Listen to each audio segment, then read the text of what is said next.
The White House today stands as one of the most recognized buildings on Earth, an icon of American power, democracy, and continuity. Its gleaming white facade, neoclassical lines, and unwavering presence seem as if they were always there, part of the nation's DNA. But this symbol, so firmly etched in the world's imagination, was not inevitable. Its origin is rooted in uncertainty, struggle, and compromise. Before the walls were ever raised, before a president ever crossed its threshold, the land beneath it had to be chosen, and the nation had to agree on where its heart would beat. Before we dive deeper, if you're already intrigued by the mystery behind the title, how the White House rose from wilderness, through political deals and divided labor, then pause for just a moment. Subscribe to the channel if you haven't already. We release documentary-style stories like this regularly. Comment below and tell us where you're watching from and what time it is there. We love seeing how far this story travels. And if you find the unfolding history compelling or mysterious, share this video with someone who'd appreciate the twist of building freedom on contested ground. Now, let's go back to where it all begins. When the Constitution was ratified in 1788, the United States had no capital. Congress had wandered from city to city, Philadelphia, New York, Princeton, Annapolis. The need for a permanent seat of government was pressing, not only for practicality, but for symbolism. A capital was not just a location, it was a statement of identity. But agreeing on where to place that heart of government proved almost as contentious as drafting the Constitution itself. Geography, economy, and ideology all played a part in the eventual compromise. The Potomac River region, with its wild terrain and humid summers, may have seemed an unlikely candidate. Yet in 1790, a bargain was struck that would change American history. Secretary of the Treasury Alexander Hamilton desperately needed support from Southern politicians to pass his financial plan, which involved the federal government assuming state war debts. Thomas Jefferson and James Madison opposed the plan, but saw an opportunity. In exchange for their support, they would secure the placement of the new capital in the South. The deal was sealed over a quiet dinner. Hamilton got his national bank. Jefferson and Madison got the capital. President George Washington was tasked with selecting the specific location within a 10-mile stretch along the Potomac, and he chose a site that included Georgetown and Alexandria, conveniently close to his own estate at Mount Vernon. The land was marshy, thick with underbrush, uneven and unpromising. But it lay between north and south, a neutral ground where neither region could claim dominance. The choice was as political as it was geographical. Placing the capital in a southern region ensured that the institution of slavery, legal and widespread in the area, would remain protected. Washington, though privately uneasy about slavery, was a slaveholder himself and approached the project with a pragmatic eye. He believed the terrain, though difficult, could be transformed. Roads could be cut, the land drained, and order imposed on chaos. Congress passed the Residence Act of 1790, authorizing the creation of a federal district no larger than 10 square miles.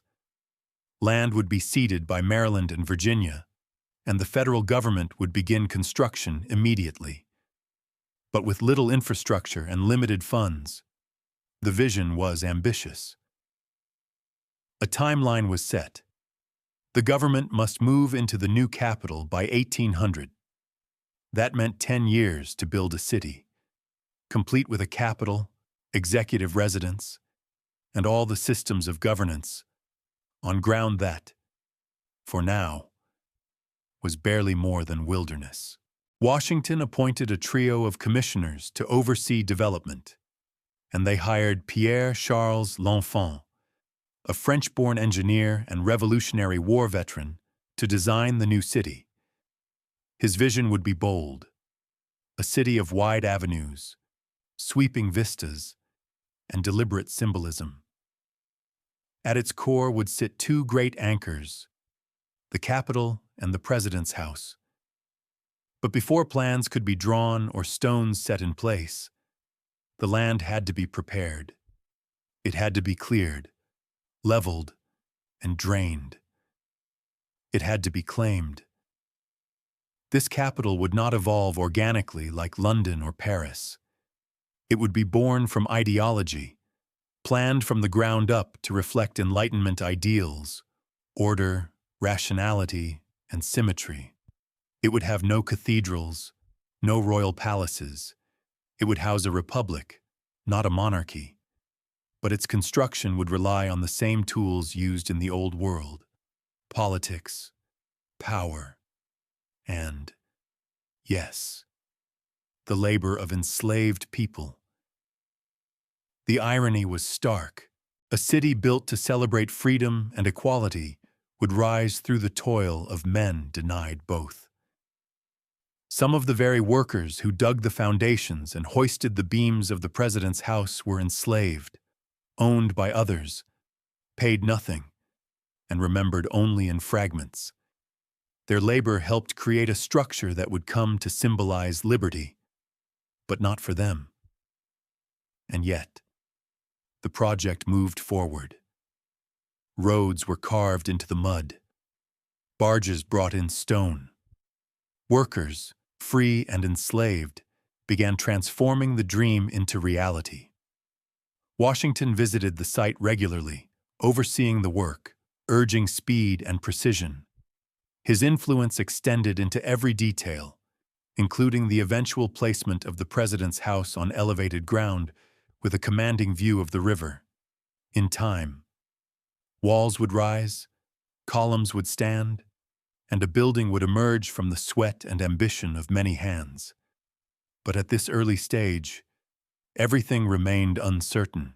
The vision of a new capital, clean, republican, noble in design, had been declared. Now it had to be earned, piece by piece, compromise by compromise. The President's house, still nothing more than lines on a drawing, would one day become the White House.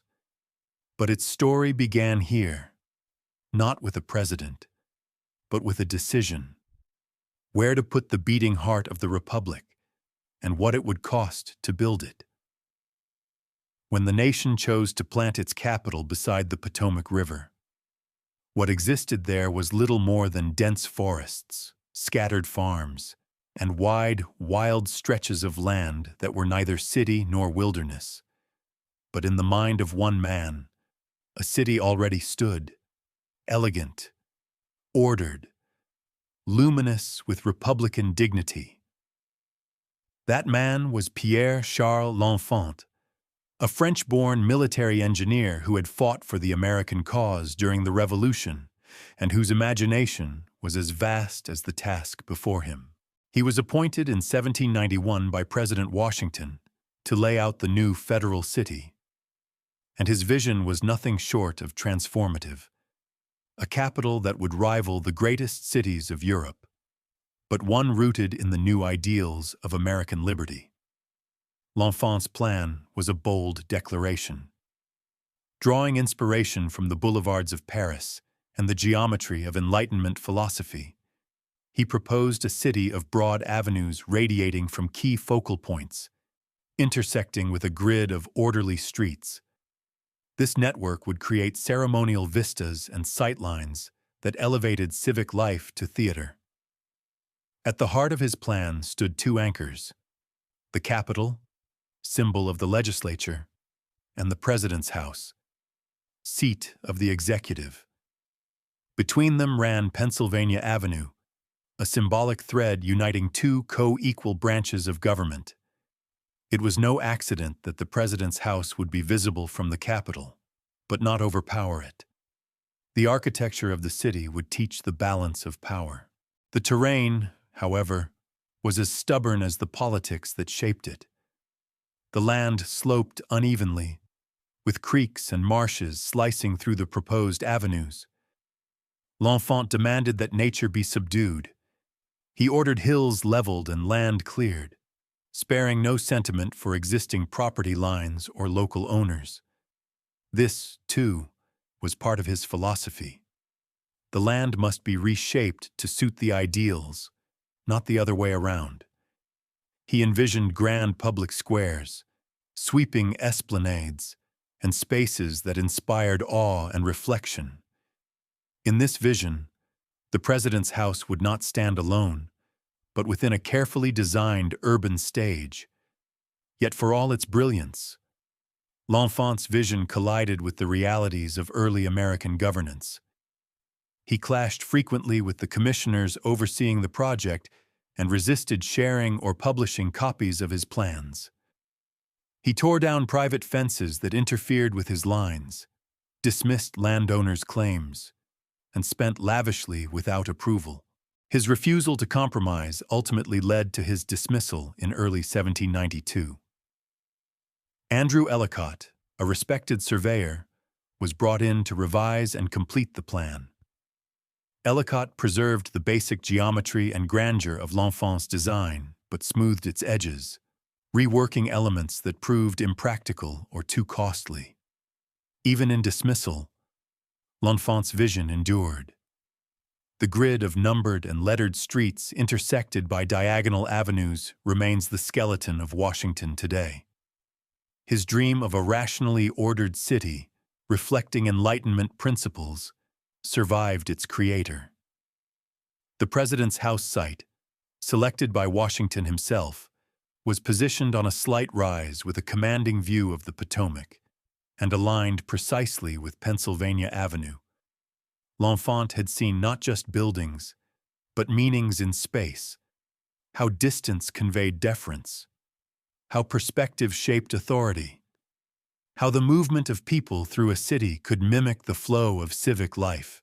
There is something poetic, even ironic, in the fact that the man who envisioned the capital never saw it, realized.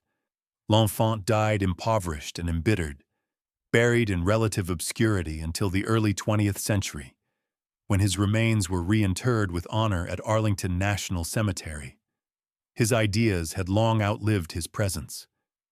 Today, his name is carved into the very avenues he once drew in ink and defiance.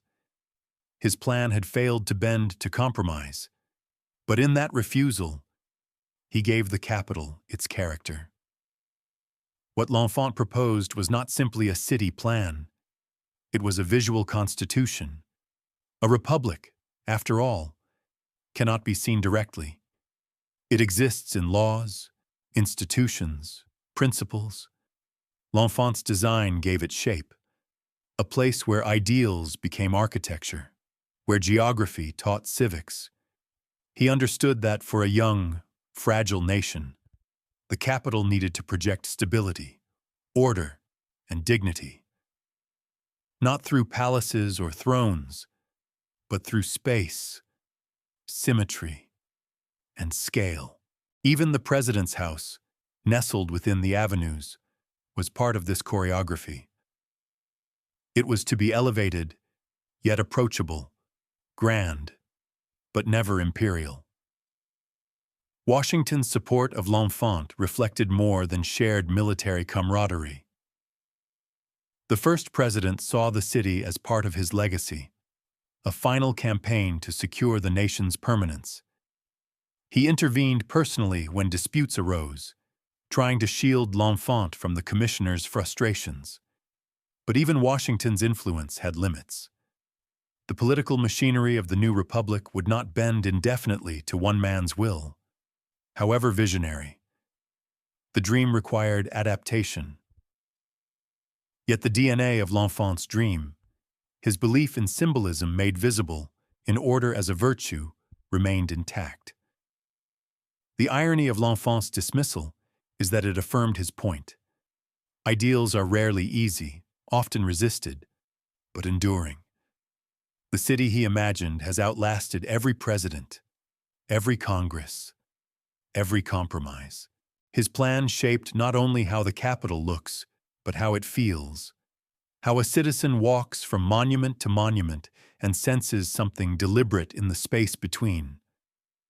The president's house was not just placed where it was for drainage or views. It was positioned to echo an idea. That power, in this republic, should be visible, balanced, and always part of the civic stage. As construction began on the president's house, and the first stones were laid into the muddy banks of the Potomac, they were already embedded in a larger story, one drafted not just in legislation, but in line and form. A story of how space reflects values, and how a city, if built well, can teach generations what a republic means. L'Enfant's grand vision may have been drawn in haste and friction, but its legacy was etched in stone. As the outlines of the new capital city were etched into the earth and onto parchment, attention turned to the question of where the president would live, and what that residence would say. In a nation that had just rebelled against monarchy, the symbolism of the president's house was of enormous consequence. It needed to inspire respect without invoking royalty, permanence without pretension. In 1792, with urgency pressing and politics simmering, the commissioners overseeing the capital announced an architectural competition. The call was straightforward but weighty. Design a house for the President of the United States that embodied the values of a republic.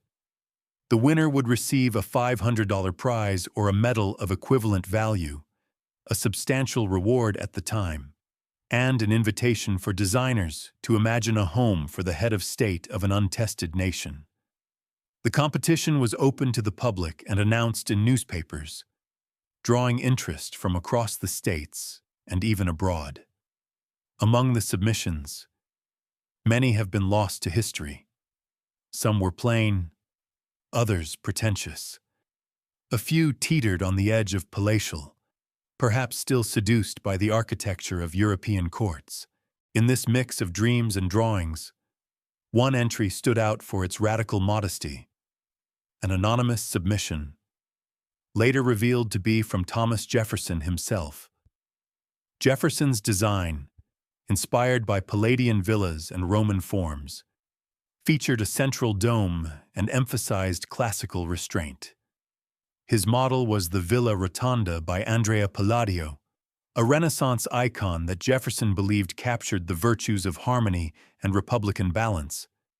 Jefferson's design was not selected, a decision that has intrigued historians. It may have been considered too modest, or too derivative of old-world models at a time when the new nation wanted something both rooted and original. Whatever the reason, the winning entry came from a lesser-known but deeply capable architect, James Hoban, an Irish-born builder working in Charleston, South Carolina. Hoban's design, drawing inspiration from Leinster House in Dublin, a neoclassical building that now houses the Irish Parliament, found the balance the commissioners craved.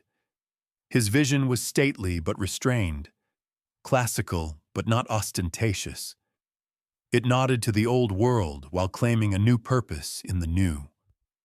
Hoban proposed a rectangular structure, 3 stories tall, flanked by projecting wings. The style was Georgian, with symmetrical facades, clean lines, and dignified proportions. The president's house would be built of stone or brick, materials chosen for permanence and resistance to fire. The central block contained large public rooms on the main floor, private quarters above, and service areas below. The building's simplicity was its genius. It could be constructed in phases, adapted over time, and furnished in keeping with the government's modest budget. It was impressive, but not imperial. President Washington himself was deeply involved in the process. Though no longer in uniform, he still approached the presidency as a kind of campaign, this time to build a nation rather than win a war. Washington reviewed the submissions and visited Hoban personally. His approval of Hoban's plan was essential. Washington wanted the president's house to be slightly larger than Hoban had first proposed. The house, after all, had to host not only the president's family, but official receptions, meetings, and state dinners. Hoban adjusted the dimensions accordingly. These changes made the house more versatile, but also extended the timeline and cost of construction. The selection of Hoban's design settled more than the question of what would be built. It settled how America wanted to present its leadership to the world. European courts were often housed in palaces bursting with gilded ceilings and marble corridors, designed to elevate the monarch above his people. Hoban's design took a different path. His house was elevated, yes, but not unreachable. It stood with quiet authority, not overwhelming grandeur. It could welcome foreign dignitaries without pretending to be Versailles. In this way, the house was a visual argument for the Republic itself. Hoban's background played a subtle but important role in this design philosophy. Trained in Ireland during a period of intense neoclassical building, he was familiar with the architectural grammar of restraint. Leinster House, which informed his design, was itself a seat of power without being a palace. It had columns, but no crowns. Hoban brought that sensibility with him to America, where it fit neatly with the political mood. His house would draw from the Roman Republic rather than imperial Rome, a lineage that echoed the founders' idealism. The competition also marked a turning point in American architecture. It signaled that the nation would look to classical models for inspiration, not because they were old, but because they represented order, rationality, and civic virtue. The president's house, like the Capitol and other planned buildings, would carry the visual language of the Enlightenment. It would be a structure that taught something about balance, proportion, and democracy before a word was spoken inside its walls. Still, not everyone was satisfied. Critics worried the house was too grand, that it hinted at a creeping monarchy. Others feared it was too plain to represent a nation with ambitions. This tension between humility and dignity, economy and symbolism, would persist throughout the building's history. But in choosing Hoban's design, the commissioners and President Washington affirmed a vision that power should reside in architecture that commanded respect without demanding submission. The competition may seem like a footnote today, a brief episode before the real work of construction began. But it was more than that. It was a moment when the country paused to ask what kind of face it would present to the world.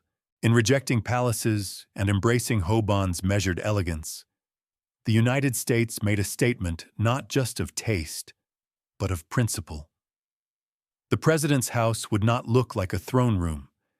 It would look like a home for leadership, not dominance.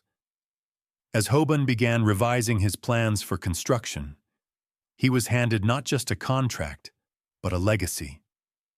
The building he would oversee would become not only the residence of presidents, but a stage for the nation's unfolding story. Every brick he laid would carry the weight of ideals and the burden of expectation. The house, still unbuilt, was already inhabited by the vision of what America was meant to be.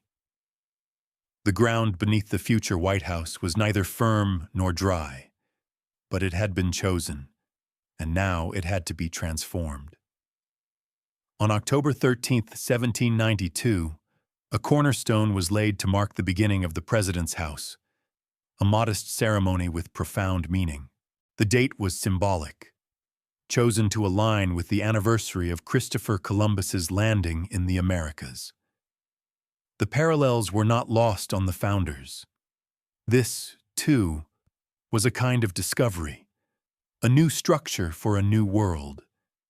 There were no vast crowds, no soaring speeches recorded. Just President George Washington, a few officials, some commissioners, and a ritual act of intention to build something that would last. The exact location of the original cornerstone remains unknown. Time, renovation, and fire would obscure it. But the act of laying it was deliberate. It echoed ancient traditions, from Roman temples to Masonic rites. Washington himself, a Freemason, likely understood the symbolic gravity of the moment. The cornerstone did not merely support the physical structure. It was a gesture of permanence in a nation still unsure of its future. In that stone was embedded the aspiration that a republic could last long enough to need such a house, and that it could build it with dignity and purpose. Before even one wall could rise, the land had to be tamed. The president's house site, though elevated compared to its surroundings, was uneven and poorly drained. Swampy patches and dense vegetation had to be cleared. Laborers, some free, many enslaved, felled trees, dug drainage ditches, and leveled the ground. This early work was slow, physical, and largely invisible. It was the kind of labor whose results are seen only when the house stands and no one notices the mud beneath it. Yet without it, nothing else could have happened. The foundation of the president's house was built from stone, thick and heavy, meant to bear the weight of 3 stories and time. Local stone was used where possible, but the primary material for the above-ground structure would come from Aquia Creek in Virginia, about 40 miles away. The sandstone quarried there was soft enough to shape, but strong enough to endure. It had a warm, earthy hue, light tan with occasional streaks of rust and gray. Before the White House was white, it wore the natural color of this stone, cut from hillsides by men wielding hammers, chisels, and little else. Transporting the stone to the construction site was a marvel of 18th-century logistics. The blocks were loaded onto barges, floated down creeks and rivers, then hauled overland to the rising house. Every stone had a journey. Every journey required hands, steering barges, guiding oxen, lifting and unloading. Along the Potomac and into the heart of the federal city, the raw materials of the Republic flowed, pulled by rope and muscle through a landscape still resisting the idea of civilization. The sandstone arrived at the site in rough blocks, then had to be shaped, trimmed, and set. The process was slow and precise. James Hoban, newly named as the project's architect and superintendent, oversaw the entire operation. His vision on paper was now becoming matter. But before he could think of molding facades or designing staircases, he had to ensure that the foundation was sound. The trenches were dug deep, the stones laid wide. The goal was stability, against time, weather, and the unknown future of a new country. The foundation work would take many months, interrupted by rain, heat, and the inevitable delays of limited labor and funding. But Hoban was methodical. Each block was checked, each alignment verified. Labor on the site was divided not only by skill, but by freedom. Free men, many of them recent immigrants from Ireland, Scotland, and England, worked as masons, stonecutters, and carpenters. They were paid, albeit modestly. Their names appear in payroll ledgers and letters, but they did not work alone. A significant portion of the workforce consisted of enslaved individuals, hired out by their owners to the government or contractors. Their names, if recorded at all, were often reduced to entries like 3 Negro laborers or 5 hired hands. Their presence was essential, their recognition nearly non-existent. These workers, free and enslaved, labored side by side in a paradox that would come to define the capital itself, a city of liberty, built by those denied it. The president's house was among the first buildings constructed in the federal city, and its very creation bore the imprint of the nation's contradictions. The government paid slaveholders for the use of enslaved workers. The laborers received no pay, no credit. They hauled stone, dug ditches, and shaped the very foundations of the house that would symbolize American democracy. This is not an accusation. It is a fact of history, an uneasy truth built into the walls. Weather made everything harder. The Potomac region was infamous for its oppressive summers and freezing winters. In the heat, the air hung heavy with insects, and water pooled in the foundations. In the winter, the stone turned brittle, the earth stiff. Rain could shut down operations for days. The construction site was not a scene of grandeur. It was muddy, chaotic, and filled with constant hazards. There were few safety measures. Injuries were common, though rarely documented. Yet slowly, steadily, the foundation took shape. By the end of 1793, the groundwork was laid, literally, for the walls to begin rising. The ceremony of the cornerstone had passed into memory, but its purpose was being fulfilled. The president's house was becoming real, not in myth or metaphor, but in stone and sweat. Hoban's designs began to cast shadows. Washington visited frequently, sometimes walking the grounds, pointing, asking questions. He remained deeply engaged, knowing that the house would not just be the president's, it would be part of his legacy.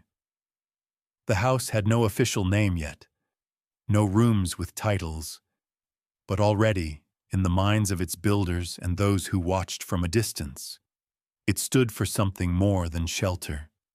It stood for ambition, for permanence, for the possibility that something lasting could rise from the mud. Each stone placed was a vote of confidence in a country barely a decade old. The foundation, hidden beneath the structure today, carries the weight of not just the building, but of the intentions that formed it. A house was being built for presidents who did not yet exist, in a city that barely did. And the first thing they laid wasn't walls or columns. It was belief.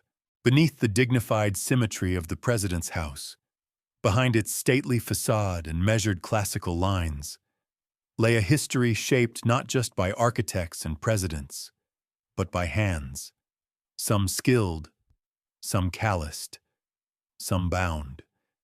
The construction of the president's house demanded labor on a vast scale, and the workforce that assembled in the dusty clearing along the Potomac was a mosaic of ambition, survival, and coercion. Free men, mostly immigrants seeking wages and opportunity, worked alongside enslaved individuals, hired out by their owners for profit. The building of this emblem of the American Republic was, from the first shovel of earth, a collaboration shaped by contradiction. The names of some free laborers remain.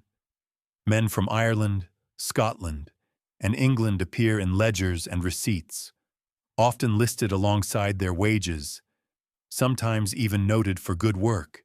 These skilled workers brought with them old-world techniques, stone cutting, masonry, carpentry, that shaped the structure rising before them.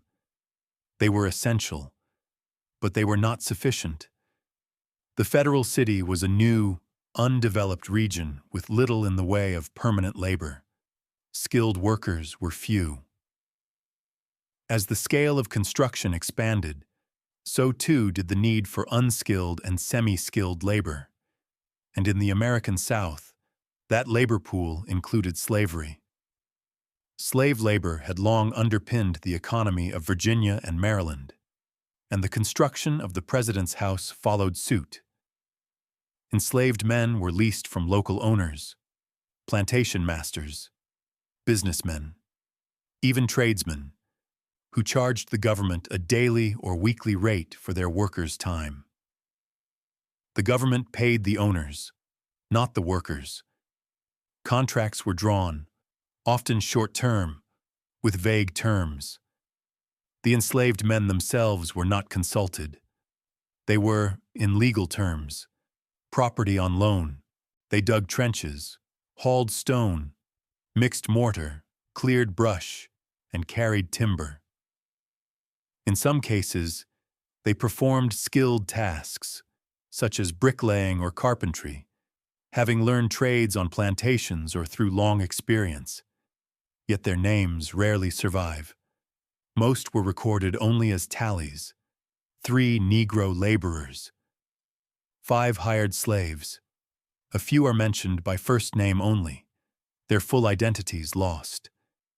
To history, they were often invisible, but to the structure itself, they were foundational.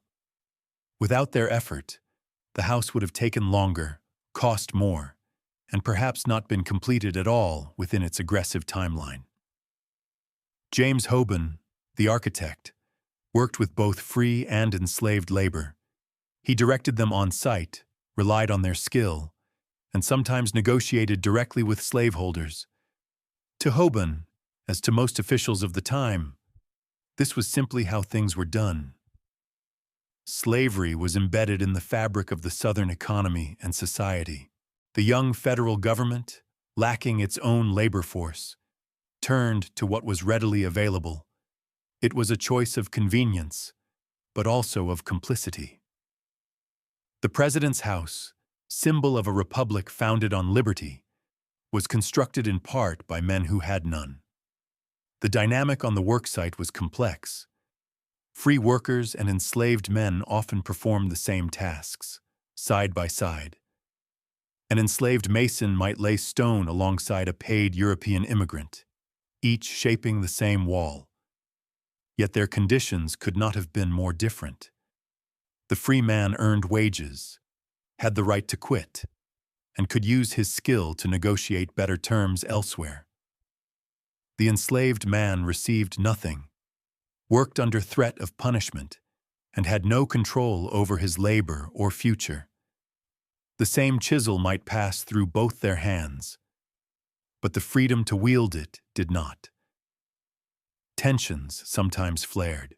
There were reports, though rarely detailed, of conflicts between workers, grievances over treatment, working conditions, or perceived favoritism.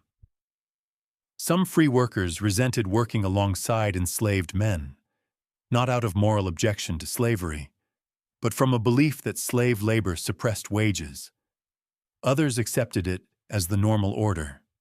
A few may have quietly acknowledged the injustice, but the records do not preserve their voices. The workforce was driven less by ideology than by the press of construction deadlines and the demands of physical labor. The pay ledgers kept by the commissioners reveal the economic machinery behind the labor. Slaveholders received payments, often in lump sums, for weeks or months of work performed by their enslaved laborers. These documents often list multiple slaves hired out simultaneously, suggesting that some individuals worked on site for extended periods. The names of these owners are preserved. They were respected men, many of them prominent in the region. Their profits came not only from what their slaves produced on plantations, but also from leasing them to the federal government. They were paid in the name of nation building. Some enslaved workers had specialized training. A few were blacksmiths, others were carpenters or stonemasons, skills acquired through years of forced labor. These men may have worked with some independence on site, trusted to perform without constant oversight. In rare cases, they supervised less experienced laborers, But any autonomy was limited and conditional. They remained property. Their skill increased their value to their owners, not to themselves. And yet, through their work, they left behind tangible legacies: a lintel carved, a beam set, a staircase jointed. Their contributions are etched into the bones of the building. There is a temptation to romanticize their labor, to imagine that even in bondage they found pride in the structure they were building. Perhaps some did, but the truth is harder, more ambiguous. Pride, if it existed, was not freely chosen. Their participation was compelled. Their dignity survived in spite of their condition, not because of it. And still, they built. They built the president's house. They built the Capitol. They built the symbols of a republic that denied them membership. That contradiction is not peripheral to the story. It is the story. Modern historians have worked to recover some of the names lost in ledgers. Men like Ben, Daniel, and Peter, first names only, without surnames or personal histories. They are fragments of lives reconstructed from cross-referenced payrolls, bills of sale, and letters. Their labor is now acknowledged in exhibits, plaques, and public scholarship. But the reckoning is still unfolding. The President's House, now the White House, is more than a monument to democracy. It is a structure born of contradiction, layered with beauty and injustice, vision and exploitation. As the walls rose, the workforce remained a portrait of America's founding paradox. A republic claiming freedom, built in part on bondage. A house for the president, erected by men who would never be citizens. A dream given form by hands that would not share in its promise. And yet, they built it, stone by stone, timber by timber. They made the building stand. That it stands today is their legacy, too.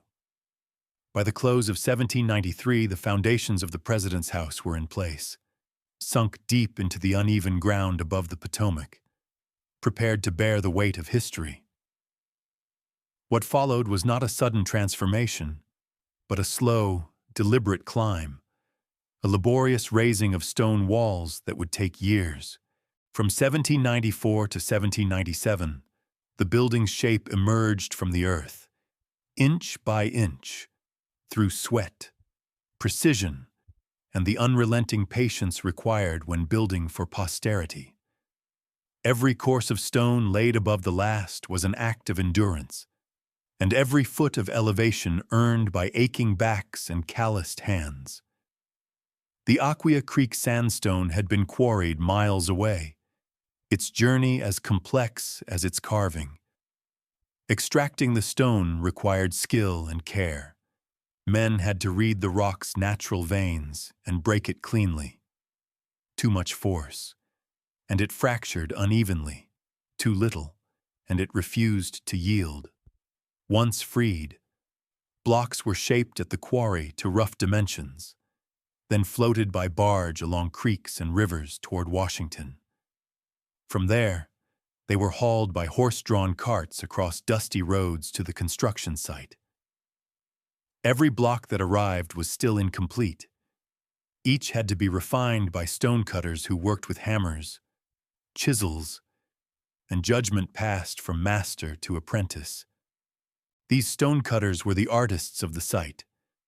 Though many of them came from Europe, particularly from Ireland and Scotland, some were African American, both free and enslaved, who had learned the craft on plantations or under contractors.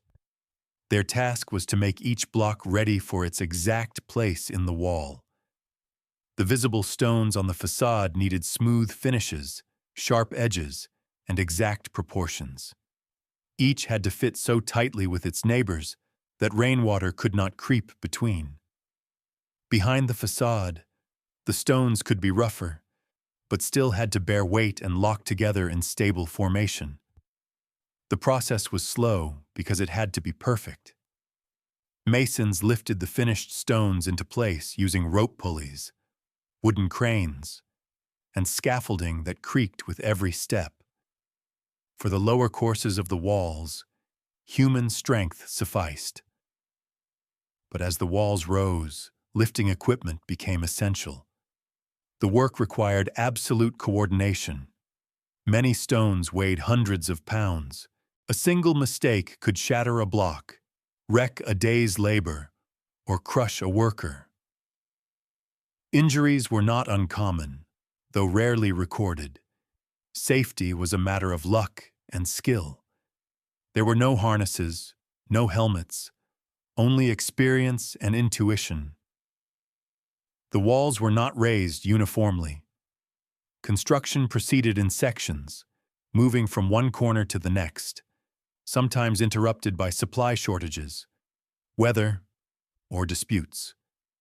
Crews focused on bringing portions of the exterior walls to a consistent height, then shifted to adjoining areas. This staggered process helped distribute the building's growing weight across the foundation, avoiding stress or premature settling. It also allowed scaffolding and equipment to be reused more efficiently. But it added to the irregular rhythm of progress at any given moment. Some sections looked finished, while others were barely begun. Inside the walls, a different structure took form. Where the exterior was stone, the interior walls were largely brick. Brick was cheaper, lighter, and sufficient for partitions and support within the house. Bricklayers worked alongside masons, their rhythms different but equally precise. Their bricks had to be aligned perfectly, bonded with mortar that was mixed daily from sand, lime, and water. Mortar that was too wet would not hold, too dry, and it would crack. Every aspect of the construction was tactile, elemental, a dialogue between hands and materials. As the structure climbed, the president's house began to resemble the lines of Hoban's original drawings. The symmetry of the windows, the spacing of the pilasters, the rhythm of the facade. It all slowly emerged from the dust and din. But the process was exhausting. Washington's summers were punishing, with thick heat and clouds of insects. Winter brought freezing winds off the river. Workers toiled in mud, snow, and stifling humidity. There was no pause. The schedule dictated that the house must be ready, at least partially, by 1800. The political timeline pressed on, indifferent to weather or fatigue. Throughout this time, enslaved labor remained central to the work. They hauled stone, mixed mortar, and fetched tools up and down scaffolding. Sometimes they worked as assistants to stonecutters or carpenters, acquiring skills that made them more valuable to their owners, but did not change their condition. They worked longer hours, took the hardest jobs, and received no compensation. Some stayed on site for weeks at a time, housed in makeshift barracks or huts. They were watched, but also relied upon. The building would not rise without them. As the walls neared their final height, more sophisticated elements were added. Window openings were shaped, their sills and lintels carved from stone. Chimneys began to appear, their paths traced upward from fireplace openings that would one day warm the halls. Doorways took form, and the central entrance began to suggest the future presence of a portico. The house was no longer a foundation or a sketch. It was becoming a presence, a structure with shadow and scale. But with progress came setbacks. The aquea sandstone, while workable, was not impervious. Its softness made it vulnerable to weathering. Even during construction, workers sometimes had to replace stones that had cracked or eroded from exposure. Rain washed out mortar. Frost split joints. At times, entire sections had to be redone. These issues frustrated Hoban and added costs. Yet he insisted on maintaining quality, knowing that the reputation of the house and of the capital itself rested on this project. By 1797, after nearly 5 years of effort, the exterior walls were essentially complete. The building stood 3 stories high, its footprint now clearly visible to the eye and its silhouette recognizable as the one envisioned in Hoban's competition entry. From a distance, it looked complete. Up close, it was still a skeleton. No roof, no windows, no interior finishes, but it was undeniably real.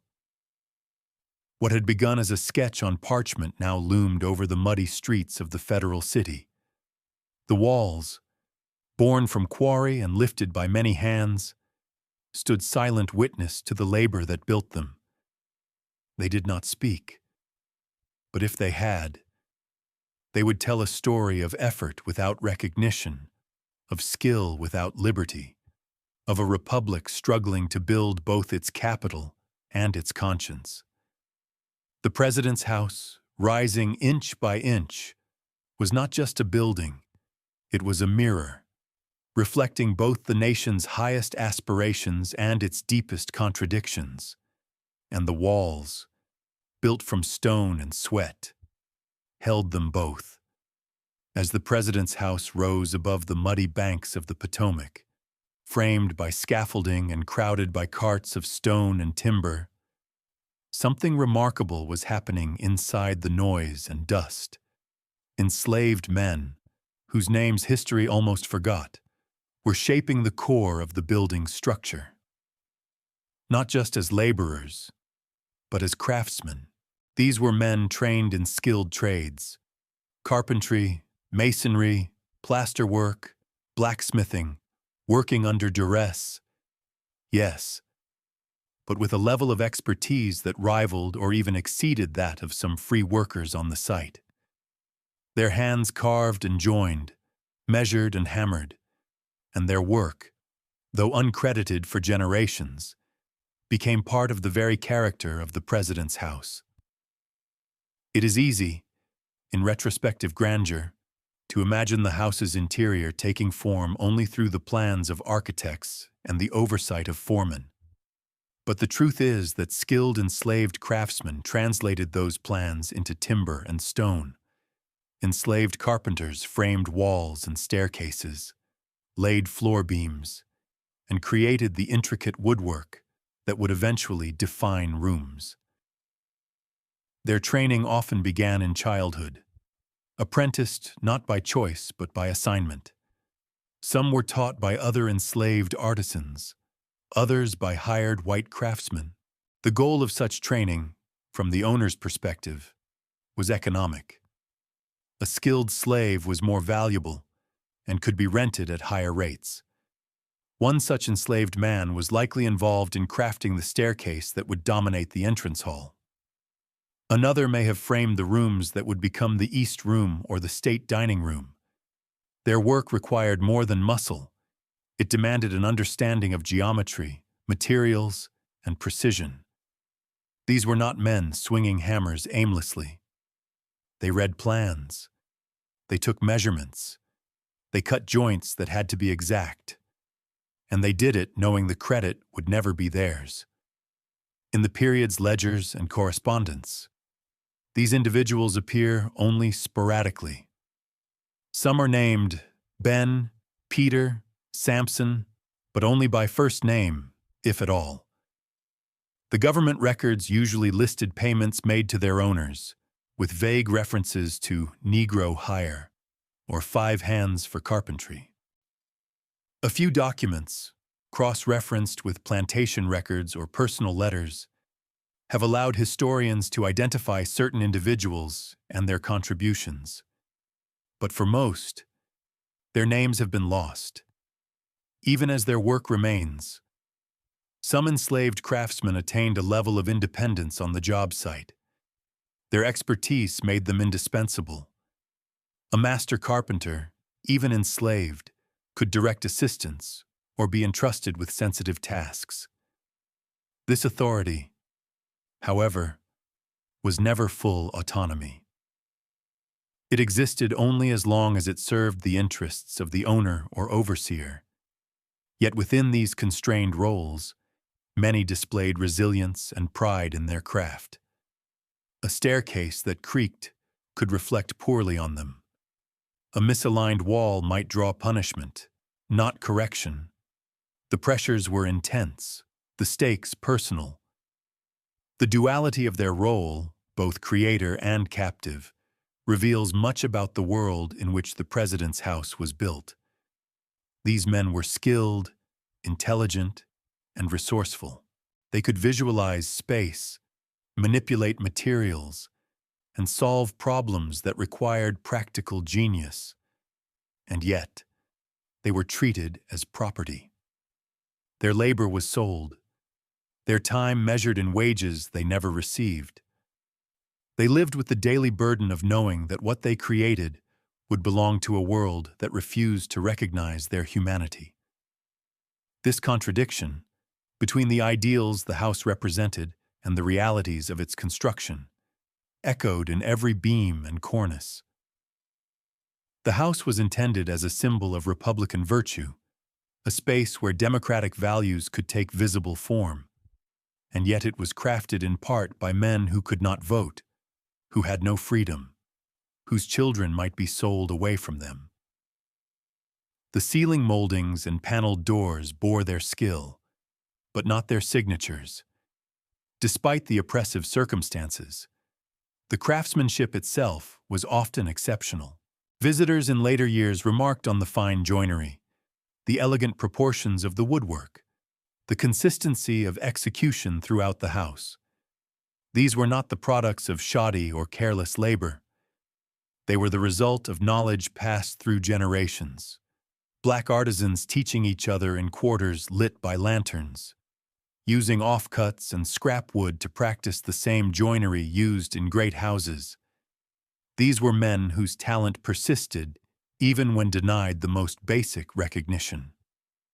Some enslaved workers trained others, passing on their skills in a lineage of knowledge that survives in oral histories and, occasionally, written records. A young boy assigned to carry tools might, over time, learn the difference between oak and pine by touch. He might learn to measure a tenon by eye, to cut a dovetail joint that would hold for decades. These skills, though shaped by necessity and enforced labor, were not lesser because of their origin. They were acts of quiet mastery, performed in the margins of a brutal system. There are moments in historical research when a name emerges from the fog. Peter the Plasterer, perhaps, or Jack the Joiner, a glimpse of a person who was both a victim and a builder. These fragments, though incomplete, allow us to see the humanity and individuality that persisted beneath the weight of slavery. These men had preferences, talents, habits. They had bad days and moments of triumph. Their identities did not vanish because they were enslaved. They were erased by the system that claimed ownership of them. In recent decades, the story of these enslaved artisans has begun to be restored. Scholars and institutions have scoured archives, plantation records, and construction ledgers to recover what was long ignored. The White House Historical Association has published findings. Tours now acknowledge that enslaved men built and finished the house's interiors. Exhibits and plaques recognize that the House of Freedom was erected by those who lived in chains. These efforts are not mere gestures. They are attempts to repair a silence. To stand inside the White House today and admire its proportions, its ornament, its quiet grandeur, is also to confront its origins. The wood beneath your feet, the molding along the ceiling, the symmetry of the rooms. These were shaped, in part, by men who were never paid, never named in full, and never invited through the front door once the house was finished. And yet, they are there. Their fingerprints remain, not in dust, but in design. Their legacy was built into the walls. The story of the enslaved artisans is not a footnote. It is a central chapter. Their labor made the White House possible. Their skill gave it shape. Their dignity, maintained against a world that denied it, remains one of the most powerful aspects of the building's history. In every room they helped create, the contradiction of the Republic is made visible. Liberty framed by bondage, equality measured by injustice. They built the house, and they deserve to be remembered as its creators.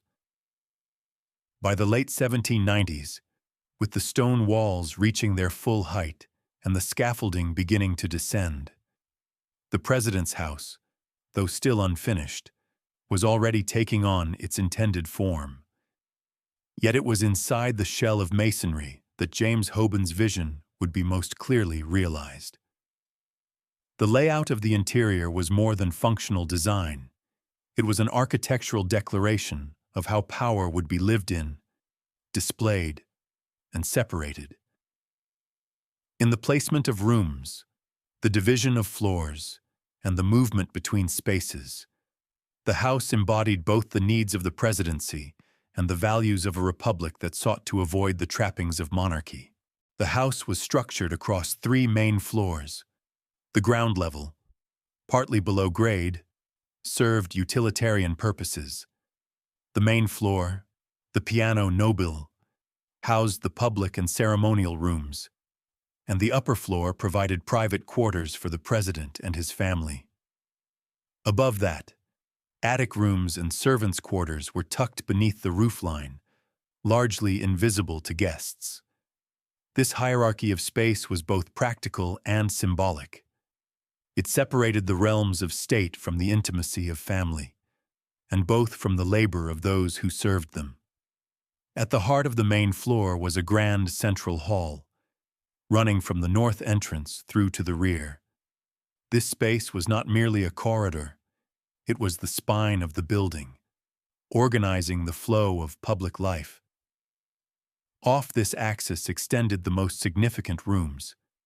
To the east, a vast chamber later known as the East Room, intended for large gatherings, receptions, and ceremonial functions. With its high ceilings and generous proportions, it was the most ambitious interior space in the house. Its scale spoke to the grandeur of the presidency, but its restraint, simple molding, classical symmetry, was a quiet rejection of European opulence. To the west, Hoban designed a series of smaller salons, interconnected but distinct. These would later become the Green Room, Blue Room, and Red Room, names and colors assigned in later years. But the functions were already present in their form. These rooms allowed for more intimate gatherings, meetings, and entertainments. The design allowed for progression. Visitors might move from grand reception to private audience, from the formality of the East Room to the conversational tone of the salons.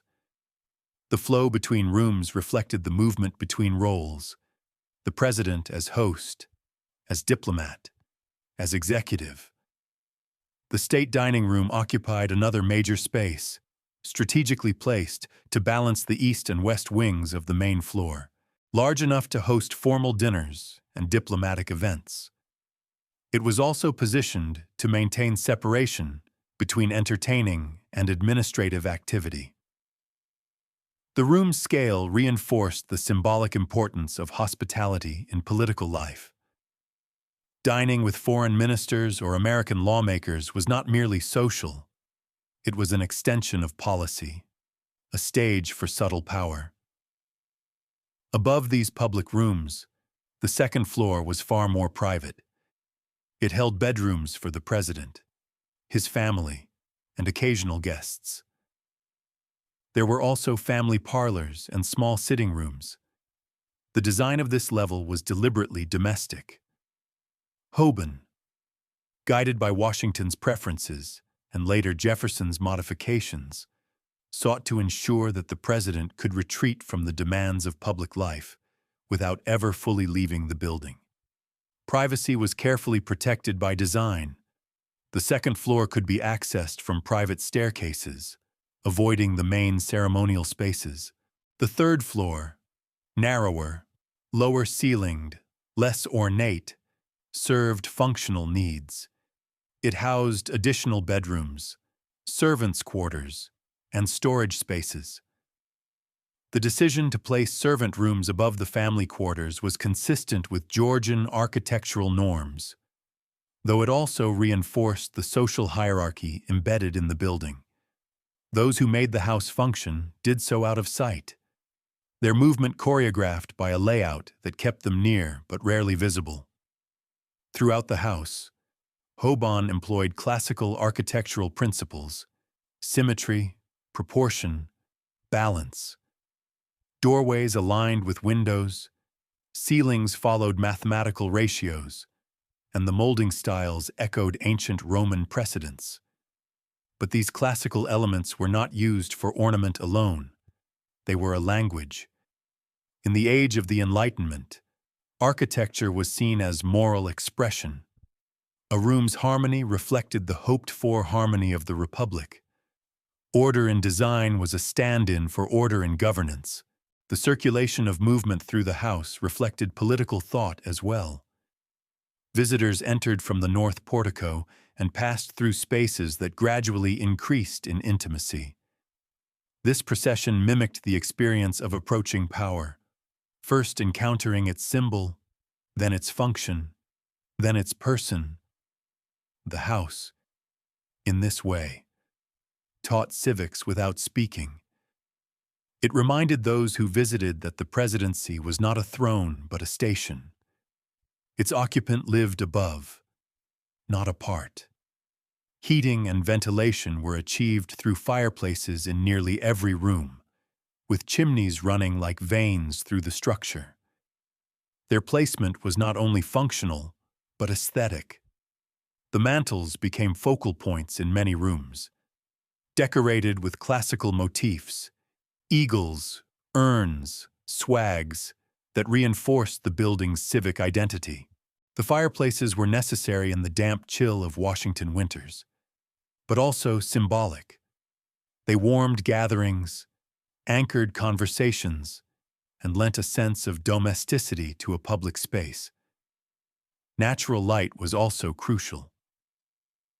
The tall windows of the main floor allowed sunlight to flood the principal rooms, casting long rays across polished wood and plaster. These windows were positioned to align with both the street grid and the internal symmetry, ensuring a sense of balance no matter the time of day. Light was not merely illumination, it was metaphor.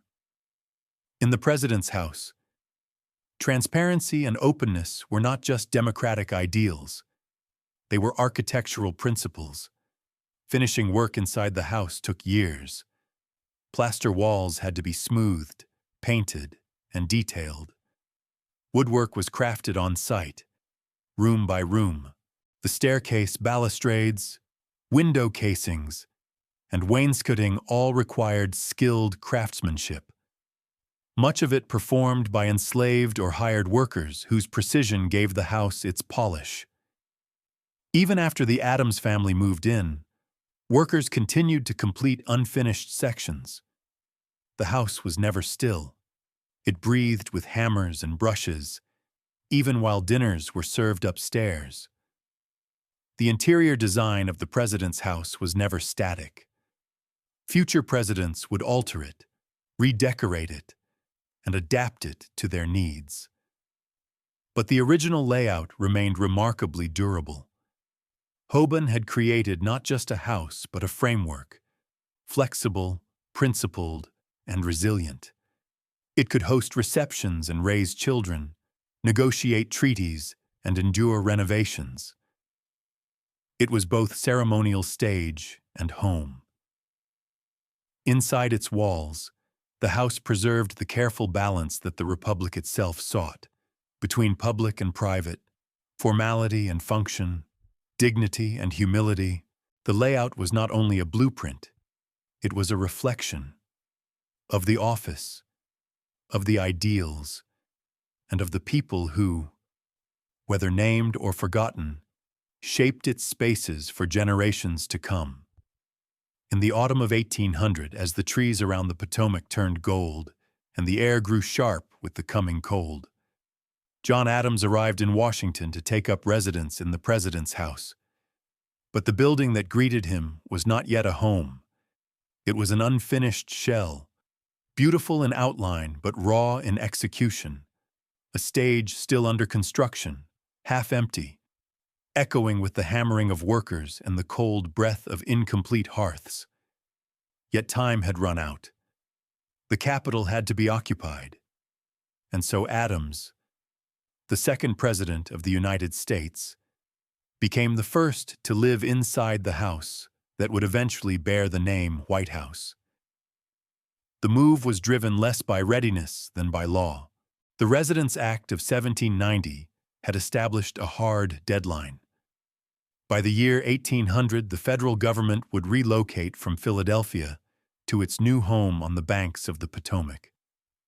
Congress convened in the unfinished Capitol building. The president would live in the barely habitable President's house. There was no ceremony, no triumphal procession. Adams arrived quietly and began the business of governance amid scaffolding, bare walls, and a landscape still more mud than city. The building's exterior was complete. Stone walls rising 3 stories, chimneys in place, the north facade imposing in its symmetry. But inside, the picture was far less polished.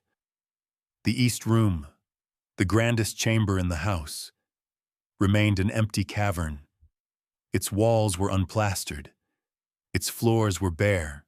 Abigail Adams, in one of her letters, described using it to hang laundry, a surreal image of linens fluttering beneath ornate, unfinished cornices, domesticity meeting grandeur in a space meant for state receptions.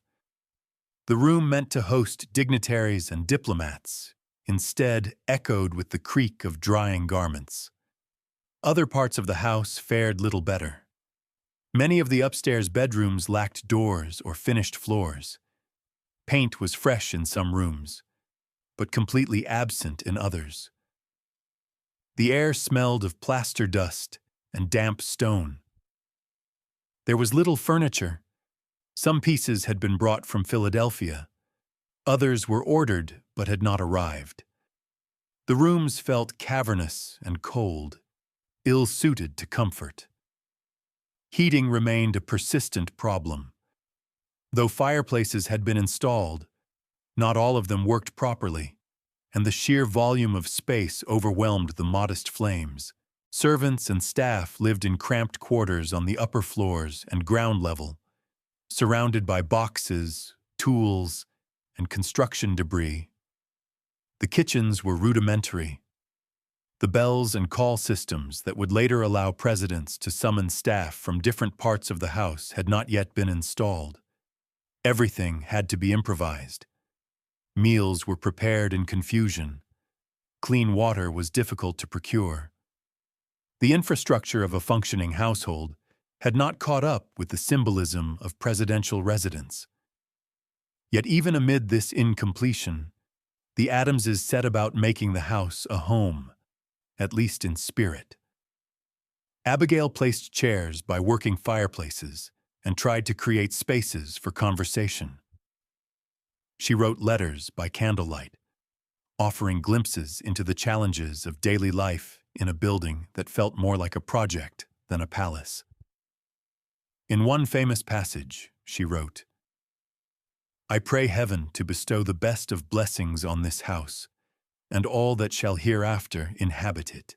May none but honest and wise men ever rule under this roof." Her words, etched into the fireplace of the state dining room nearly 2 centuries later, echoed across time with hope and quiet resolve. Despite its condition, the president's house began to host the work of government. Adams received visitors, conferred with advisors, and continued the duties of office. The furniture may have been sparse and the walls unpainted, but diplomacy and decisions flowed nonetheless. It was a republic's growing pains made manifest, the elegance of design meeting the reality of limited funds, tight schedules, and political necessity. The grounds outside the house were no more refined than the interiors. Dirt paths wound through patches of cleared land. Stumps and piles of stone littered the yard. The approach to the house was uneven and muddy. There were no formal gardens, no sweeping driveways. From the steps of the house, one could see across the Potomac to the forests beyond. A reminder that the city was not yet a city at all. It was a promise, a sketch in progress. Security was minimal. Washington, D.C., had no police force. A handful of guards and attendants made up the household staff.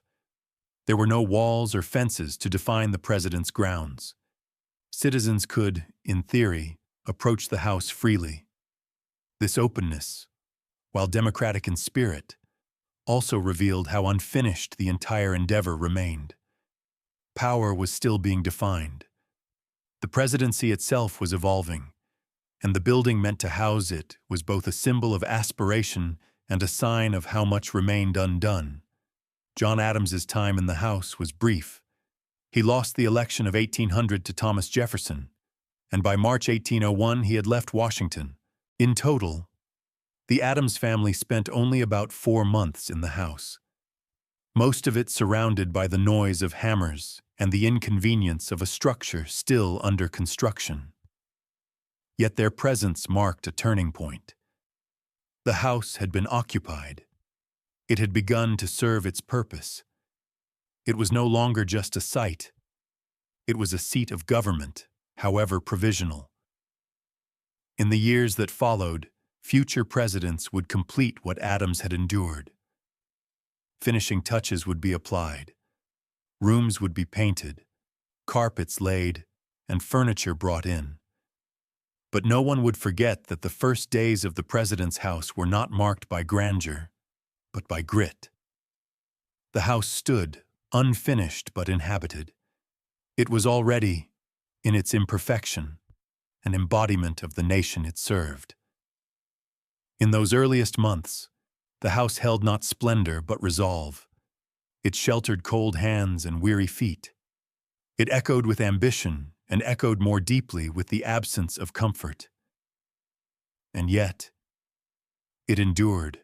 Like the nation itself, it was a work in progress, but it had begun. And that, in 1800, was enough. When Thomas Jefferson moved into the president's house in March 1801, he entered a structure very different from the neoclassical ideal he had envisioned when he submitted his own design to the original architectural competition nearly a decade earlier. But he did not arrive as a passive tenant. Jefferson, ever the architect-president, came with ideas, drawings, and an unshakable belief in how architecture could embody the values of the Republic. He found the house still incomplete in many ways, both in its construction and in its expression of the nation's ideals. Over the next 8 years, Jefferson would quietly and deliberately reshape the building, not in sweeping transformation, but through thoughtful additions and adjustments that reflected his philosophy, his aesthetic, and his belief in order through design. Jefferson was not a stranger to architectural ambition. At Monticello, he had already begun one of the most famous experiments in American domestic design. He drew inspiration from classical Roman structures, from the Renaissance architect Palladio, and from Enlightenment ideals of harmony, proportion, and civic dignity. For Jefferson, a building was never just shelter. It was an argument in stone and timber. And so, arriving in the president's house, he quickly set about modifying it to better align with the image of a democratic seat of government rooted in reason and restraint. One of Jefferson's most visible contributions was the construction of the east and west colonnades, often referred to as terraces. These low, columned walkways extended from either side of the main house and connected it to outbuildings used for kitchens, stables, and servant spaces. On the surface, the additions seemed modest, covered passageways that offered convenience and shelter from the elements. But their design was deliberate. They concealed the more utilitarian functions of the presidency, hiding smoke, noise, and labor from view, while extending the visual reach of the building itself. The colonnades reflected Jefferson's understanding of classical aesthetics. They borrowed from Roman porticos and Tuscan columns, integrating seamlessly into the structure without overpowering it. These additions gave the president's house a greater sense of balance and symmetry, completing a composition that had once felt incomplete. More importantly, they underscored a philosophy of government that was both efficient and elegant, functional space given form through timeless geometry. Jefferson also focused on completing and refining the interior. During Adams's brief tenure, many of the rooms remained unfinished, sparsely furnished, and barely functional. Jefferson pushed forward with plastering, painting, and decorating key spaces. The East Room, still bare during Adams's stay, was at last given proper walls and finishes, though it remained largely empty due to budget constraints. Jefferson, pragmatic as ever, used the room for large receptions when needed, but did not attempt to furnish it lavishly. His approach was minimalist, guided by restraint and utility rather than grandeur. He decorated the house in a style that echoed his personal taste and political beliefs. Furniture was elegant but spare. He introduced scientific instruments, maps, and natural history specimens into the rooms, objects that reflected his interest in knowledge and exploration. These items were not just personal decorations. They were, in a sense, artifacts of the Republic itself, symbols of discovery, enlightenment, and curiosity. Visitors to the house during his presidency would encounter orreries and telescopes, busts of philosophers and framed documents. The presidency, under Jefferson's direction, looked less like a throne room and more like a scholar's study. Jefferson also made subtle modifications to the layout, adjusting rooms to better suit the needs of governance. He emphasized informal entertaining over courtly rituals, holding dinners that reflected Republican values rather than monarchical traditions. Guests were often seated without strict rank, and Jefferson would appear without flourish. He wanted the house to be a place where ideas were exchanged freely, not dictated by ceremony. This informality, however, was carefully choreographed.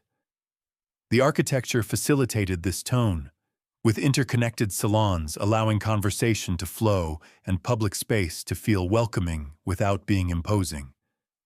Landscaping became another focus. While the grounds of the president's house had been little more than cleared dirt when Adams arrived, Jefferson began the slow work of turning them into an environment worthy of the building's ideals. He envisioned groves of trees, winding paths, and open lawns, naturalistic in appearance but organized in accordance with classical principles. It was landscape as philosophy, cultivated, ordered, and intended to reflect balance between nature and civilization.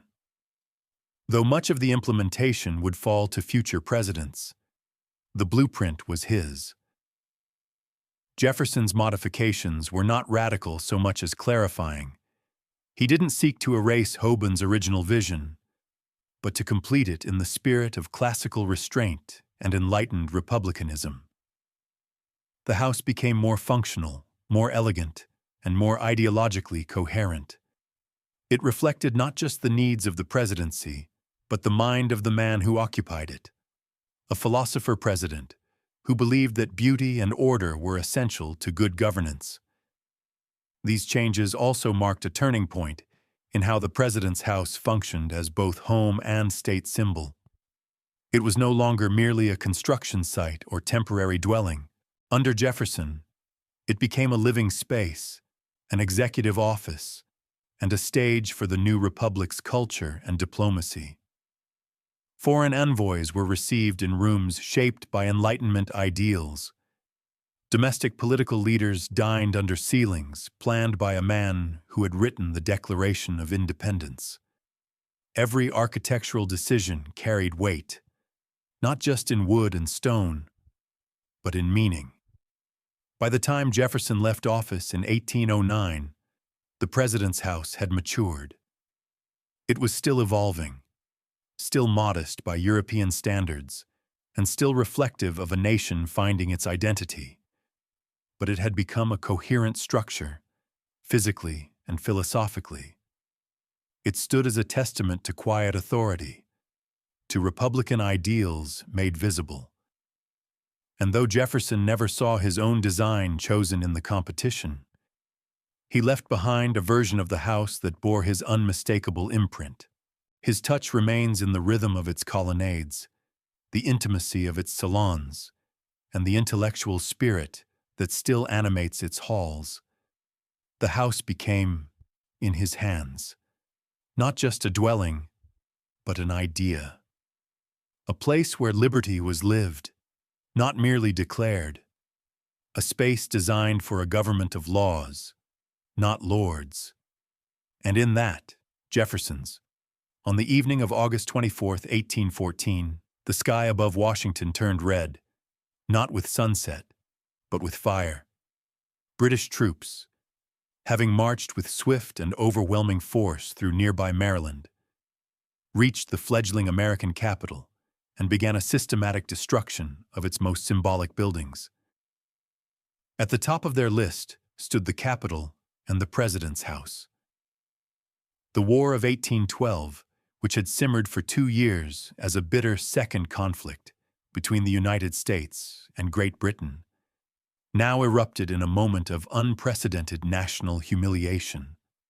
The heart of American government was being reduced to ash. The President's house, still known officially as such, had become under James Madison a more refined and established space. It had seen state dinners, diplomatic meetings, and quiet evenings with Dolly Madison presiding over one of the most vibrant salons in early American political life. But now, its elegance became vulnerability. The building's neoclassical symmetry, its openness, and even its location made it an irresistible target for British vengeance.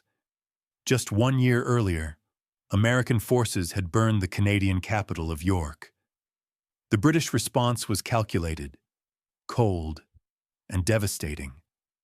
As British forces approached the city, President Madison rode out to Bladensburg to witness and support the American defense. The hastily assembled militia was no match for seasoned British troops, and the battle quickly turned into a rout. Washington was left undefended. Madison fled. So did most of his cabinet. But not Dolly. She remained in the president's house long enough to save what she could: important state papers, silver, and most famously, the full-length portrait of George Washington by Gilbert Stuart. The painting was too large to be easily removed, so Dolly ordered it pried from the frame and carried to safety. In that act, she preserved not only a painting, but a piece of national identity. After Dolly and the staff evacuated, British officers entered the house. According to later accounts, some more folklore than fact, they found a meal still warm on the dining table. Rather than begin burning immediately, They reportedly sat and ate, toasting their success in the very halls where American presidents had hosted dignitaries. It was a final indignity before the match was struck. Fires were set throughout the house, fueled with whatever flammable materials could be found. Furniture, curtains, books, woodwork. The structure, with its wooden floors and roof, became a furnace. The sandstone walls did not burn, but the heat damaged them severely. Interior spaces were gutted. Ceilings collapsed. Fireplaces cracked. The flames leapt into the sky, visible for miles. The grand rooms, designed for diplomacy, for statecraft, for public memory, were consumed in hours. The East Room, once empty and then gradually refined, became a blackened void. The president's private quarters were reduced to rubble. Smoke poured from broken windows. The neoclassical dream turned into a charred shell. The British continued their destruction elsewhere, burning the Capitol, the Treasury, the War Department. Their intention was not conquest, but humiliation. The attack on Washington was as much psychological as strategic. They wanted to prove that the American Republic was fragile, that its institutions were as flammable as its wooden beams, and for a moment, they succeeded. The young capital smoldered, its leaders scattered, its buildings hollowed. The symbol of the presidency had been blackened and gutted, but amid the flames, nature intervened. A powerful storm swept through the city the next day, perhaps even a tornado, according to some accounts. The wind howled through the streets, tearing at British tents and supplies. The rain poured in torrents, helping to extinguish fires that still burned and driving the invaders back toward their ships. The storm seemed almost providential, a furious cleansing after a night of destruction. Though the British had achieved their goal, they did not linger. Within days, they withdrew from the capital. In the smoldering ruins, the question emerged: would Washington be abandoned? Many voices called for it. The site had always been controversial, hot, marshy, politically fragile. Some argued the capital should return to Philadelphia or move somewhere else entirely. But Madison and his cabinet resisted. To abandon Washington was to admit defeat. The decision to rebuild, to remain, was not just practical. It was defiant. It was a vote of confidence in the permanence of the American project. Madison and Dolly took temporary residence in various locations, including the Octagon House. The President's House, meanwhile, stood silent. Charred beams jutted from its frame. Rain poured into its empty chambers. The stone walls, though damaged, had survived.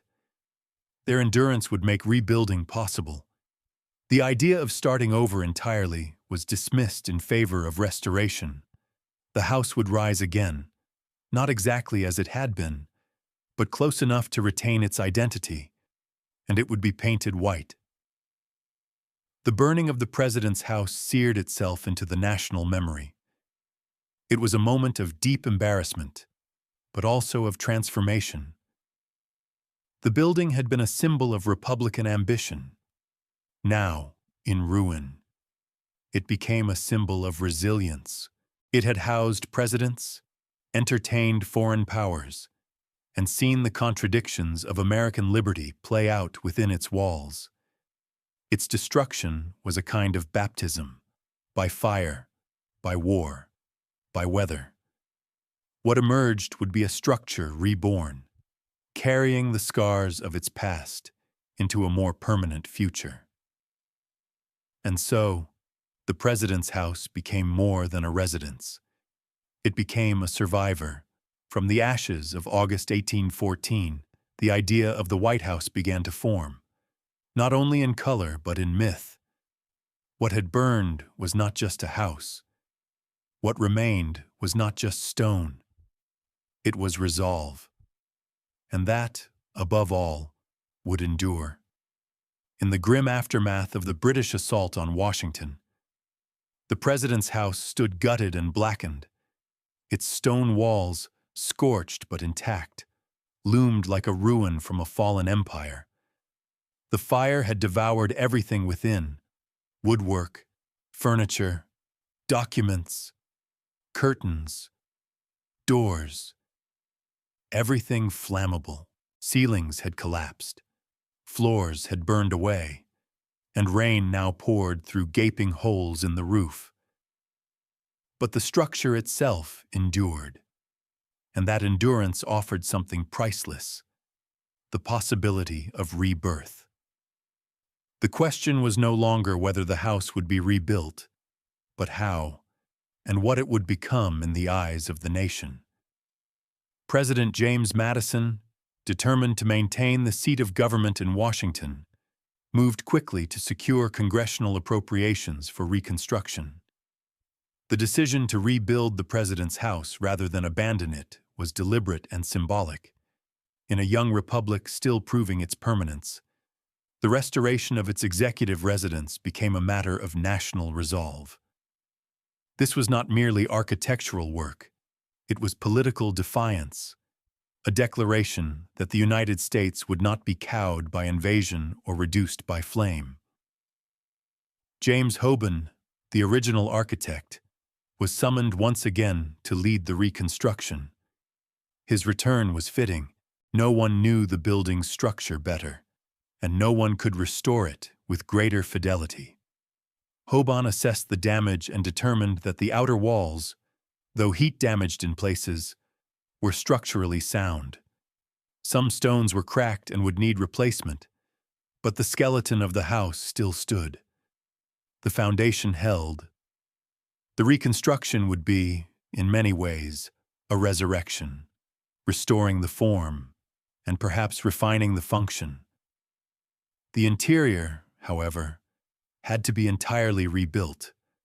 All the timber framing, floors, joists, staircases was gone. Every wall had to be replastered. Chimneys were reconstructed. Mantels recarved. Skilled workers returned to the site, joined by new ones, including enslaved laborers hired out for the project, just as they had been during the original construction. Once again, the house would rise on a foundation of unequal hands, free and unfree, paid and unpaid. Once again, the Republic's contradictions would be built into its walls, but now there was a new decision to make. The walls, once their damaged stones were cleaned and repaired, remained visibly stained by smoke. The Aquia Creek sandstone, originally a warm tan, was blotched with black and gray. Weathering had worsened the effect. The appearance was unsightly, burned scars etched into every facade. And so, at some point during the reconstruction, it was decided the building would be painted white. Whitewashing stone structures was not unusual in the early 19th century. It provided protection from moisture, masked inconsistencies in material, and gave a sense of uniformity. But in this case, it did something more. It covered the damage. It turned ruin into refinement. The building that had been visibly burned now gleamed in brilliant white, a symbol of renewal, of rebirth, of national dignity restored. The decision was practical, yes, but also deeply symbolic. The white paint offered a kind of amnesia, a visual erasure of the trauma, while simultaneously asserting a new identity. The building's appearance changed dramatically. What had once been a natural stone edifice, blending modestly into the landscape, now stood out with crisp brightness. The new look became inseparable from the structure itself. Slowly, informally at first, People began referring to the house not just as the president's house or the executive mansion, but as the White House. The name was descriptive, convenient, and evocative. It suggested cleanliness, clarity, virtue. It had no royal connotation, no European echo. It sounded American. The name circulated in newspapers, letters, and conversation. No one declared it official. It simply grew into use, adopted by the public long before it was embraced by the government. For decades, official documents continued to refer to the executive mansion. But by the mid-19th century, White House had become the dominant term in popular culture. It was only in 1901, under Theodore Roosevelt, that the name was formally adopted. He ordered it engraved on stationery, carved into entrance signs, and used in all correspondence. What had begun as a color became an institution. Back in the 1810s, however, the rebuilding effort proceeded steadily. Hoban made a few modifications during reconstruction, improving drainage, refining room proportions, reinforcing structural elements, but the goal remained restoration. The house reopened for use in 1817, with President James Monroe becoming the first occupant of the renewed building. Monroe moved in cautiously. Much of the furniture had to be replaced. Artworks were rehung. Rooms slowly regained their function. The public reaction to the restored house was mixed. Some admired its resilience and the speed of its return. Others noted that it still felt empty, provisional, but everyone could agree on one thing. It was white. The gleaming color drew the eye. It symbolized not just a fresh start for the building, but for the nation itself. The war had exposed vulnerabilities, embarrassed the government, and shaken public confidence. The White House, rebuilt and repainted, became an emblem of restoration. It stood now not only for the presidency, but for survival. In the years that followed, repainting the White House became a routine part of its maintenance. The bright surface required frequent care. Humidity, rain, and soot from fireplaces discolored the facade. Lead-based paints, common at the time, offered durability but were toxic, a fact unknown to the generations who applied them. Over time, more durable and safer paints replaced them, but the commitment to white endured. The color had become more than aesthetic. It was identity. The name, too, deepened in meaning. It became a metonym for the presidency itself. Headlines would refer to the White House issuing statements, declaring policies, or responding to crises. The building spoke, symbolically, even when its walls were silent. Foreign dignitaries did not just visit the president, they visited the White House. The color that had once hidden fire damage now signified authority, legitimacy, and American power. Yet for all its clarity and symbolism, the White House remained rooted in complexity. Its white surface masked the labor of enslaved workers who had built and rebuilt it. Its neoclassical form echoed ideals of democracy and justice, even as those ideals were denied to many of its builders. The white paint was not purity, but persistence. It covered char, but not history. Still, the choice to paint the president's house white in the wake of fire transformed it. What was once a temporary solution became a defining feature. The building rose from ruin, took on a new name, and began a new chapter. The White House was not born in a single stroke of brush or blueprint. It emerged through construction, destruction, and reinvention. And that is perhaps the most American aspect of all. That from smoke and stone, from loss and labor, a symbol was made, painted, repainted, renamed, but never erased.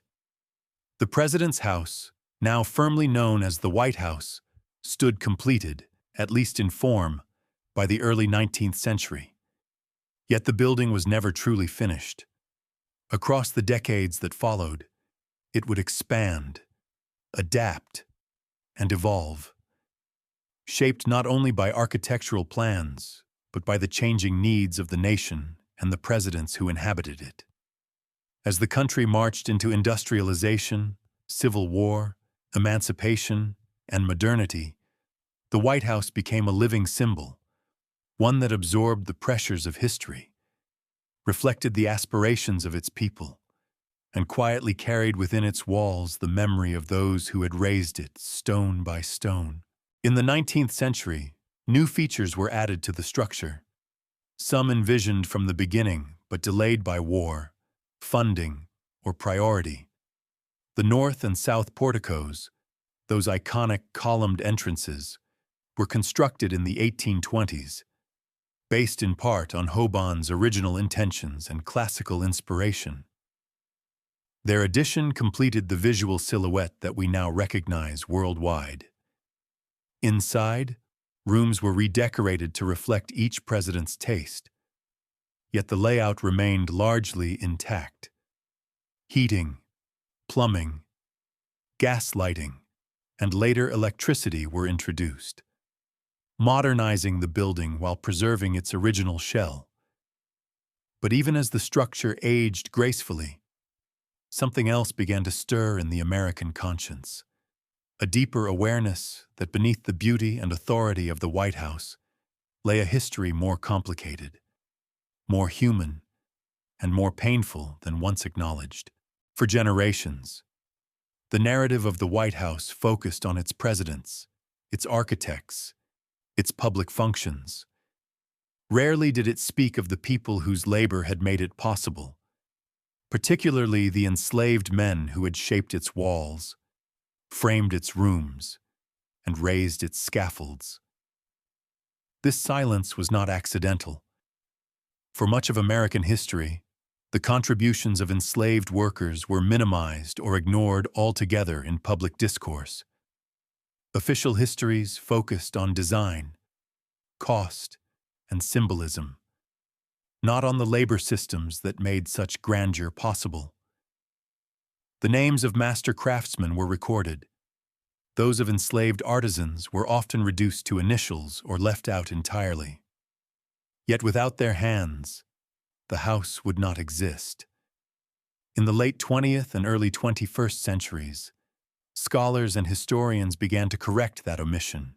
Through meticulous research, digging into payroll records, bills of sale, correspondence, and construction logs, they began to recover the stories of those whose labor had been forgotten. Some names emerged from the ledgers: Jerry, Ben, William, Peter. Others were identified only by job or number: 4 Negro carpenters, 2 hired masons. These fragmentary details became the starting point for a broader reckoning, a recognition that the White House was not just a seat of freedom, but a building born from bondage. The White House Historical Association and the National Park Service began to incorporate these findings into educational materials and public tours. Visitors who once heard only of Jefferson's architectural changes or Monroe's furnishings now learned that enslaved men had cut stone, laid brick, built stairs, and crafted windows. The narrative expanded. The building's story was not diminished by this honesty. It was deepened. Complexity replaced simplicity. Truth replaced myth.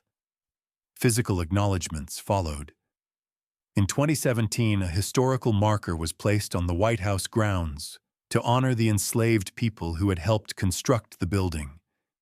It was not a monument of triumph, but one of remembrance, a quiet gesture that whispered what had once been shouted down.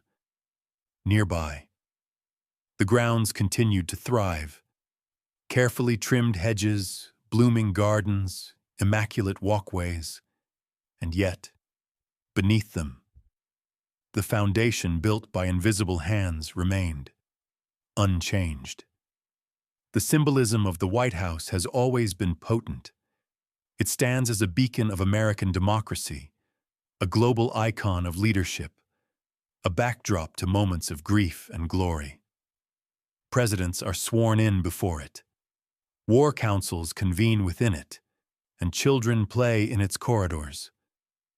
But now, more than ever, the building also reminds us of what was required to achieve such permanence. It was not born perfect. It was born contested. It was shaped by ideals and undercut by injustice. Its walls carry the weight of both.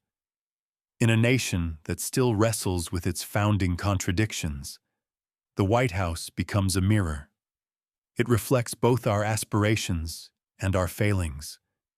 It shows what we have built and what we have built upon. When we speak of liberty, we must also remember those denied it in the building of the very house that symbolizes it. When we celebrate democracy, we must also honor those who labored in silence, their stories now emerging like light beneath paint. The legacy of the White House is more than a list of presidents or a collection of rooms. It is the story of a country struggling toward its ideals, sometimes faltering, sometimes rising. It is the tale of workers, free and enslaved, who shaped a symbol larger than themselves. Their fingerprints, though invisible, remain on every balustrade, every cornice, every stair, and still, the White House endures. Through fire and reconstruction, through war and scandal, it has stood as a witness. It has evolved, yes, but its essence remains. A house built for presidents, by people who would never hold office, and in some cases, never be free. Their work, once hidden, is now beginning to be seen. Today, when schoolchildren walk through its halls, when diplomats shake hands beneath its chandeliers, when the president looks out from its balcony, the building continues to live. It is not a relic, it is a participant, and it carries all who shaped it within its story. In the end, the White House is not just a monument, it is an ongoing conversation between the past and the present, between what was promised and what was delivered, between who we were and who we still hope to become, and that conversation is written in stone.